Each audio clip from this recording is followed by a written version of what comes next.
Hello all, welcome to Monika Dhananjay. So ఈరోజు నేను సర్వట్టు ఎలా చేయాలో ప్రాసెస్ చెప్తాను. ఇది తెలంగాణలో స్పెషల్ అండి. సో ముందుగా మనం ముందు రోజు ఇలా రైస్ వాటిలో నానబెట్టి పెట్టేసుకోవాలి. సో మార్నింగ్ మనము ఇలా వెల్లుల్లి ఎప్పుడు పొట్టు తీసి యూస్ చేసుకోండి. సో అలాగైతేనే బాగుంటుంది, మధ్య మధ్యలో వస్తే బాగోదు పొట్టు. సో వెల్లుల్లిపాయలు ఇలా పొట్టు తీసి ఒక 10 వరకు వేసుకోవచ్చండి మనం పిండిని బట్టి. అండ్ ఒక ఉల్లిపాయ కట్ చేసుకోవాలి పెద్దది, ఇలా చిన్న చిన్న ముక్కలుగా కట్ చేసి పెట్టుకోండి. తర్వాత ఒక మిక్సీలో, యాక్చువల్లీ మా అమ్మ వెంటనే ఎండుమిర్చి వేసేసింది, అందుకే మీకు చూపిస్తున్నాను నేను మళ్ళీ. ఎండుమిర్చి, ఉల్లిపాయలు, వెల్లుల్లి ఈ 3 కలిపి కొంచెం మిక్సీ పట్టాక ఈ మనం వాటర్ నానబెట్టుకున్నాం కదా, ఆ వాటర్ అంతా తీసేసి రైస్ వేసి మిక్సీ పట్టుకోవాలి. ఇలా రెడ్ కలర్ వస్తుంది. ఫస్ట్ మనం అవన్నీ ఎండుమిర్చి వేసాం కాబట్టి రెడ్గా వస్తుంది అది పిండి, తర్వాత అంతా వైట్గా వస్తుంది అనమాట. సో మొత్తం కలిపిన తర్వాత అంతా మిక్స్ చేసేసి కొన్ని నువ్వులు వేసుకోండి. ఎందుకంటే ఇది ఓన్లీ ప్లెయిన్ రైస్తో చేసిన బ్యాటర్ కదా, కొంచెం నువ్వులు వేస్తే మంచిదని నువ్వులు. ఉప్పు వేసుకోవాలి. సో ఉప్పు వేసి 1 by 1 ఇలా వేస్తూ కలుపుతూ ఉండాలి. ఇది కొంచెం చిక్కగా ఉంది, తర్వాత మనం కొంచెం పల్చగా చేసుకోవచ్చు. సో ఇప్పుడైతే నేను నువ్వులు వేసి కలుపుతున్నాను.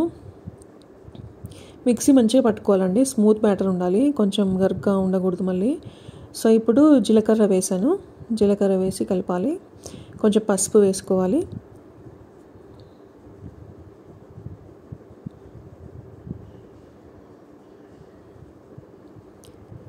అయిన తర్వాత ఆవాలు ఉంటే ఆవాలు కూడా వేసుకోవచ్చు. యాక్చువల్లీ మా ఇంట్లో ఆ టైంకి ఆవాలు అయిపోయాయి అనమాట, అందుకనే నేను ఇంకా నల్ల నువ్వులు వేశాను. కొంచెం కలర్గా కనిపిస్తుంది కదా, మంచిగా ఆవాల్లాగా అక్కడక్కడ ఉన్నట్టు కనిపిస్తుంది, మరీ ప్లెయిన్గా కనిపించకుండా.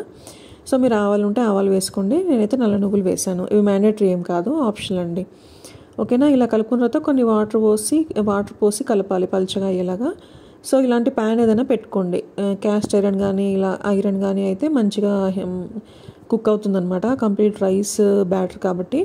సో ఇలా కొన్ని వాటర్ కలిపి ఇలా పల్చగా చేసుకున్నాం అనమాట. మరీ థిక్గా ఉండకూడదు, మళ్ళీ వాటర్లా ఉండకూడదు, రవ్వ దోశలాగా ఇలా మీడియంగా ఉండాలి. ఓకేనా. సో మంచిగా హీట్ అయిన తర్వాత ఫస్ట్ కొంచెం ఆయిల్ వేసుకోండి, ఎందుకంటే ప్యాన్కి అంటుకోకుండా ఉండడానికి. దోశకు కూడా కొంచెం వేస్తాం కదా, కొంచెం అలాగా కొంచెం ఆయిల్ వేసి హీట్ అయిన తర్వాత ఇది గ్లాస్తోనే పోసుకోవాలండి, ఎందుకంటే అట్టులాగా రావాలి, దోశలాగా కాదు ఇది. అట్టులా వేసుకోవాలి కాబట్టి గ్లాస్తోనే పోసుకోవాలి పిండి అనేది. గ్లాస్తో తీసుకొని సో ఇలా రౌండ్గా పోసేయడమే, ఇంకా అట్టు ఎలా పోస్తామో అలాగే పోయాలి. సో ఇదంతా పోసి ఇలా మనం ప్యాన్ కూడా ఇలా రొటేట్ చేస్తూ ఉంటే అది ఇంకా గ్యాప్స్ ఏమైనా ఉంటే అవి కూడా ఫిల్ అవుతాయి. సో తర్వాత పైనుంచి లిటిల్ బిట్ ఆయిల్ కావాలంటే వేసుకోవచ్చు, లేదంటే వేయకపోయినా పర్లేదు. అండ్ మూత పెట్టి కాల్చాలండి ఇది. ఓకేనా. ఎందుకంటే కంప్లీట్ రైస్ ఫ్లోర్తో చేసాం కాబట్టి అది మంచిగా కుక్ అవ్వాలి. దోశలాగా ఓపెన్గా పెడితే పైన అంతా వైట్గా అవుతుంది అనమాట. మంచిగా క్యాప్ పెట్టి పెడితేనే సర్వట్టు అనేది లోపల కూడా కుక్ అవుతుంది, వైట్గా ఉండదు. సో ఇప్పుడు ఇలాంటి స్పూన్ తీసేసుకొని, దోశ స్పూన్ ఉంటుంది కదా, అది తీసేసుకొని మనం తిరిగేయడమే. ఇది ఒక సైడ్ కాల్చుకోవడం కాదండి దోశలాగా, సర్వట్టు అంటే 2 sides కాలాలి, కాలితేనే బాగుంటుంది, ఎందుకంటే ఇది పచ్చిగా ఉండకూడదు కదా మళ్ళీ తినేటప్పుడు. సో ఇలా 1 by 1 మనం గ్లాస్తో ఇంకా అట్టులాగా పోసుకుంటూ ప్రిపేర్ చేసుకోవడమే.